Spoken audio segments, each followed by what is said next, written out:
फिर के उसके बाद मुंबई वालों ने उसको 500 करोड़ महाराष्ट्र में कर दिया।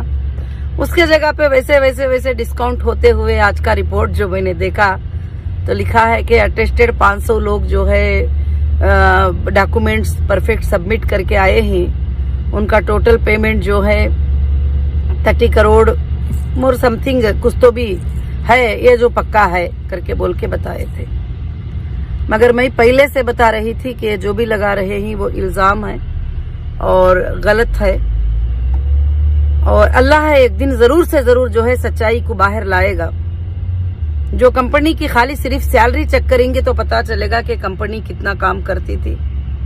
और जिस दिन हमारी कंपनी को बंद किया गया था वो कंपनी उस वक्त में किस लेवल पर चल रही थी, किस तरह का उसमें टर्नओवर था, और काफी चीजें जो है सारे के सारे झूठे इल्जाम जो है लगा दिए गए थे। आज वही पेज को मैंने देखा जो पेज कभी भी हमेशा 50,000 करोड़, 6,000 करोड़, 7,000 करोड़ कहता था, तो नीचे वो पेज बता रहा है कि 30 करोड़।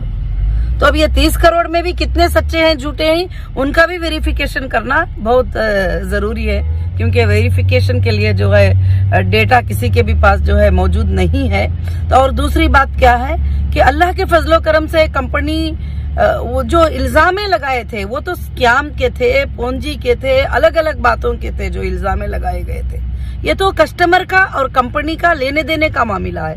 ये तो हमेशा हर कंपनी में होता है। कोई भी हिंदुस्तान की कंपनी नहीं चलेगी जब तक ये कस्टमर का और कंपनी का लेने देने का मामला ना हो, तो फिर कंपनी ही नहीं रहती है। ये कस्टमर का और कंपनी का एक विथ अग्रीमेंट लेने देने का मामला है। और नौहिरा शेख ने कहीं भी किसी इन्वेस्टिगेशन एजेंसी में ये नहीं कहा कि मैं नहीं देना है, मैंने देना है मगर चेक करके देना है, किसको देना है, किसको लेना है, कौन कितना ले लिया है, कौन कितना खा लिया है, सब कुछ चेक करके मुझे जरूर से जरूर देना है। तो मगर बहुत खुशी हुई, तो मैंने चाहा कि अल्हम्दुलिल्लाह आप सबको जो है कि अपडेट दे दूं कि आप लोग अलग अलग कंफ्यूज ना रहें कि उसमें इतना लिख दिया है और उसमें हेडिंग में ही डाल दिया है कि 3% लोगों ने क्लेम्स मांगे हैं।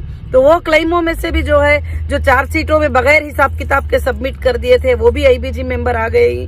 जब 6,000 आईबीजी मेंबर मैंने देखा तो उसमें मेरे ख्याल से 3,000 आईबीजी मेंबर तो विड्रॉल ले चुके हैं ऑलरेडी, और बहुत सारे हैं मगर चेक करना बाकी है। अल्हम्दुलिल्लाह मैं भी बैठ के उसके ऊपर, जब से एसएफआईओ की सीट आई है, मैं बैठकर स्ट्रांगली काम कर रही हूँ उसके ऊपर। इंशाअल्लाह अल्लाह के फजल से जो सच्चे लोग हैं, जो सच्चाई से हैं, वो अल्हम्दुलिल्लाह वो उनको कहीं भी पेमेंट मिल जाए, अल्लाह का फजल है, मुझे खुशी है। मगर झूठे एक बंदे को भी ना पेमेंट मिलेगा, और जो इल्जाम लगाए ही गलत आईबीजी मेंबरान डाले ही और गलत डाले ही उनको आगे छोड़ेंगे भी नहीं। और जो भी इल्जाम लगाए थे 6,000 करोड़, 5,000 करोड़, जो पार्लियामेंट में खड़ के 50,000 करोड़ किसके सामने, फाइनेंस मिनिस्टर निर्मला सीतारामन जी के सामने बोला जाता है कड़कर। तो इल्जाम लगाने से पहले कम से कम चेक तो कर लेते, कम से कम एक बार देख तो ले लेते। तो किसी को भी जो इल्जाम लगाते हैं उनको लीगल में तो नहीं छोड़ूंगी कभी भी, मैं ये बात हमेशा कहती आ रही हूँ। जो भी बैठकर मीडिया के ऊपर इल्जाम लगा रहे थे, पेपर्स में लगा रहे थे, गलत,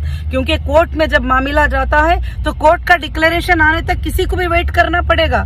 कोर्ट का डिक्लेरेशन आने से पहले जो है हम जजमेंट्स नहीं कर सकते, ना एजेंसीज को ये अधिकार है कि वो जजमेंट कर दे, इसको क्रिमिनल बोल दें, उसको क्रिमिनल बोल दे, इसको स्कैम कर बोल दें, उसको ये बोल दें, जब तक के कोर्ट उस बात का जो है डिसीजन नहीं लेती और एविडेंस प्रूफ नहीं करते कि कौन सा क्राइम है, क्या है, कोई भी नहीं बोल सकते। मगर माशाअल्लाह बहुत ही खुशी हुई, आज बड़ा खुशी का दिन है। मैं आज सुबह सुबह उठते ही मुझे वो आर्टिकल्स आ रहे थे जो भी टाइम्स ऑफ इंडिया में और दूसरे मीडिया में जो भी है आए थे, तो मैंने देखा तो बड़ी खुशी हुई कि चलो इतना बड़ा डिस्काउंट हो गया, 50,000 करोड़ से 30 करोड़ तक डिस्काउंट आ गया है। अब मैं चेक करूंगी तो उसमें और कितना बड़ा डिस्काउंट होगा, इंशाल्लाह वो भी पता चलेगा। सुप्रीम कोर्ट को मैं भी इंशाल्लाह उसका रिप्लाई सबमिट करूंगी। उसमें काफी विड्रॉल के जो है विड्रॉल हो चुके हैं, पेमेंट ऑलरेडी 100% ले चुके हैं, वैसे आईबीजी हजारों के उसके अंदर मौजूद है। इंशाल्लाह वो आगे हम सुप्रीम कोर्ट में उसको बैंक स्टेटमेंट के साथ सबमिट करेंगे इंशाल्लाह।